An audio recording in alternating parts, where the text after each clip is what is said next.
At first they was blind, I think they finally see. I do not care what they talking, it does not bother me. I much rather get my dollars, roll up a lot of weed, exhale all my problems, inhale what I'm supposed to keep. I know they watching, so I'm plotting, ain't stopping, switch the topic. Y'all looking like some coppers, make me hit you with this chopper for being a statistic. I'm telling you I'm not, bro. My motor loud growling, you do not want to live this lifestyle. You do not know the outcome. It could leave you with bags and it could leave you with awesome. I do not give a fuck who you know or who you vouch for. You need to get out more. I'm living like an outlaw, taught myself how to scrap. When I do, I'm going southpaw. Y'all niggas are not cool. New Orleans and I got more reality. 5-4. What's up? This your boy Lil Yap, aka Mr. You Hoy Me, one half of the notorious group U.N.L.V, formerly of Cash Money Records. You Hoy Me. You did. But that legendary you with me. You don't nobody say that bitch like you would be. You heard me? You did. That's what's up. You heard me? Look, for the people that don't know, you did. Because of course I know you did, but for the people that don't know, let them know where you from. Like, I'm from Uptown, New Orleans, Third Wall. And to be specific, I'm from 6 and Baronne. That's my set, that's my block, that's the trap house, all that. You heard? That's where I'm from, man. I believe that. And so, 6 and Baronne is in the middle of Magmel Callio project, so I represent all that, man. Right, definitely waved that U flag for years, man. Like, you know what I'm saying? Y'all boys definitely been still holding it down. You know what I'm saying? Like, a lot of people, like I seen something on the internet the other day with Big Ramp. Shout out Big Ramp. That boy was saying something about, you know, like people, you know, like people be thinking like a lot of the old school artists from New Orleans ain't still out here on the road and getting it, and you know what I'm saying? Like, it's funny, like it be weird to me. You know since 03, since we still do a lot of, you know, performing, still active in New Orleans, you know what I'm saying? But since 03, we decided to take the show on the road simply because it's so much you could conquer in New Orleans, and we feel like we conquer that. I mean, home gonna be home.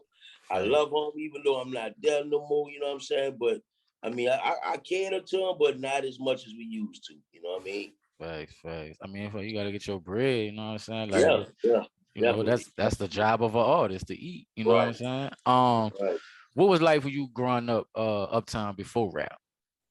Oh, before rap, man, I'm one of the artists that ain't got one of the sob stories that I grew up poor and my mom and my daddy was a part and all that. I was one of the fortunate ones, actually the only one the only dude on my block to actually have a home with my mom and my daddy in it. You know what I'm saying? Oh, my mama was blue collar. She worked for housing authority for like maybe 30 some years before she passed, God bless her soul. My daddy was from Chicago. He was a street dude, you know what I'm saying? All the way street. Right. You know, so you know, he moved. My mama went to college in Chicago, married him, and they moved back to New Orleans. Right. You know, that's what me and my sisters then was created. And I mean, we had a good life, bro. We got anything basically we wanted. You know, I chose to do the things that I did as I got older because I wanted to. Not that I was so much of a follower. Right. It's just the life that I wanted. Right. You know what I'm saying? And like I said, my daddy was a street dude. He understood me well. Right. You know what I mean? But I lived a good life, bro. Right. That's dope to hear. If I ain't gonna lie, bro, like to hear you say that right now and the way you saying it, you know what I'm saying? Like, I be trying to like push that on people. Like, you know, man, just be yourself, man. Tell your story.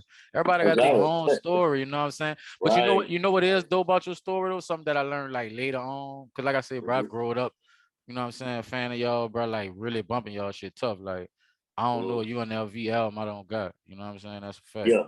Appreciate it, bro. And I found out later, like, you know how y'all started off, like, going to talent shows and, like, y'all was really, like, some rap heads. Like, you know what I'm saying? Like, and that's started off as band heads. To this day, I'm still a band head. So music, you can't miss us in music, dog. Facts. So, you know, music, we was very musically inclined. Me and Tech both, and Yella even played church or drums for his church, bro, from 5 to, like, the time you was murdered. You know what I'm saying? Right. That's dope. So, I mean, we all played in bands and marched in bands our high school, middle, and elementary days. You know what I mean? But that's what led us to the music, the rap thing. I never could sing. Tech could sing his ass off. Okay, but, you know, I know. Rap. You know what I'm saying? Facts.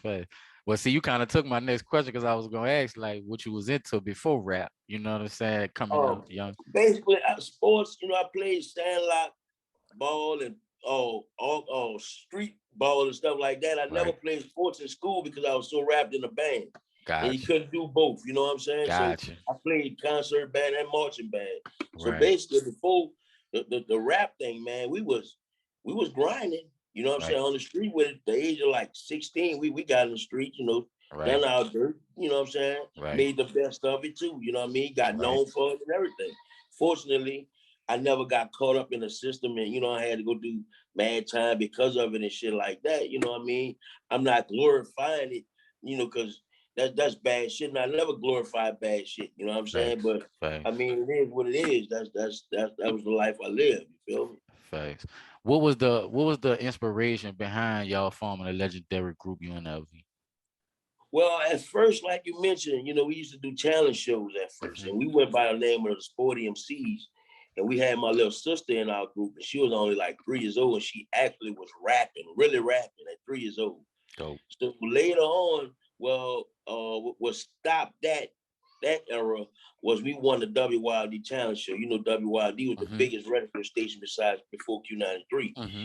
and we won a contract to record an album. And it didn't it was fake. You know what I'm saying? We never went in the studio, never recorded the album, whatever. So we 12 years old, 13 years old. Our dreams are shattered. We Right. like, man, fuck that rap. That shit whack. So when we Right. got to high school, you got cats like Gregory D coming out with music. You know what I'm saying? Or MC Thick. A lot of people from the West Bank was actually cutting records. Facts. So we decided, man, let's jump back in it. We already know how to do it. So let's jump back in this. And around this time, we going to a club called Newton's in the hood, you know what I'm saying? And people, you'll get like DJ Jimmy, DJ Red, Everlasting Hitman, Juvenile, just to name a few. Facts. Well, they used to grab the mic and then actually start, doing what you so-called this bounce thing. Mm-hmm. You know what I'm saying? Everybody was basically repping repetitious raps and stuff like that. So Facts. we decided, look, we know how to rap. We got rhythm. We can do this. We can be popular.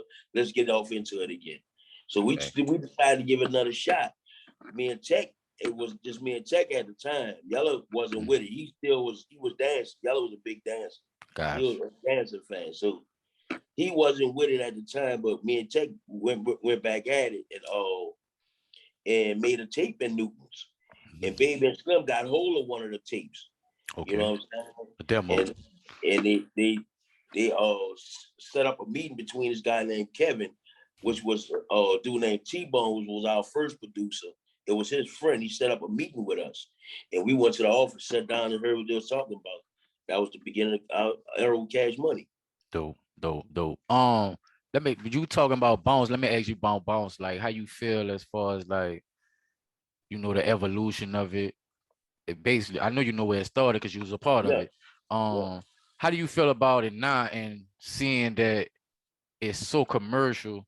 I mean, we could take out the part that we don't get our just due because we New Orleans, we gonna have that bone till we get out all the way just do. Because it's people like you, it's people like Juve, it's people that they don't speak on when they speak on Bounce, that they don't speak on that they should. You know what I'm saying? Like, but how do you feel about it now? Like, where is that right now? Well, now personally, I don't like it, but I respect it. Believe that. You know what I'm saying? I mean, it's total different. I don't look at it as Bounce. Facts. Maybe, you know what I mean? And I'm not saying that because I am who I am, you know what I'm saying? But I'm saying that basically because where I come from and knowing the setting of Bounce music, it didn't even start like that, dude. You know what I'm saying? And that's why I asked you that question. Because and like what I said, I respect people like Frida, you know what I'm saying? Busting right. the door open with just the word bounce going, even though it's Facts. not bounce, the word bounce music is being heard. Facts. You know what I'm saying? They actually don't know what it is yet. Exactly. But I think if Frida and other big acts keep doing what they doing, Sizzle, you know what I'm saying? Shouts out. They do what they do. The door's gonna bust wide open and it's gonna come right back. It's gonna evolve right back to where it really started. Well, another thing I think need to have in OG is that all the artists need to start participating more as far as it don't even have to be bounce. Just that New Orleans sound. Slave, yeah. If we could just stick don't mean to cut you off, but one thing ahead. Slim told me, Sugar Slim, baby brother, and I Believe respect those guys to the fullest. Believe that. Man told me, bro, every album that we do, we're gonna have to do at least one bounce song. You know what I'm saying? And that bounce song is considered, like you said, like a New Orleans song or whatever. You know what I'm saying? It's our song. If you don't do that, you're gonna lose. You know what I mean? Because you gotta get the support from home. Once people from out of town find out how home supports you, it's automatic. You know what I mean? You out of So we decided to do at least one bounce song on every album that we ever released, even after Cash Money days. Right. Because we understand the importance of it. You know what I mean? Facts. What I'm speaking is not cold. Eastside, C.I. Been doing this since knee-high and Levi's. Elementary ballads in elite size. Look me in my eyes and tell me where is the lie. They wonder why he wild, wonder why he violent, wonder how he profit. Know they wanna be like I'm product of my environment. I be with the game heads, but I be with the G's. I be with the hustlers and I be with the thieves. I be with the game heads, but I be with the G's. I be with the hustlers, we really in them streets. You heard me? I be with the game heads, but I be with the G's. I be with the hustlers and I be with the thieves. I be with the game heads, but I be with the G's. I be with the hustlers, we really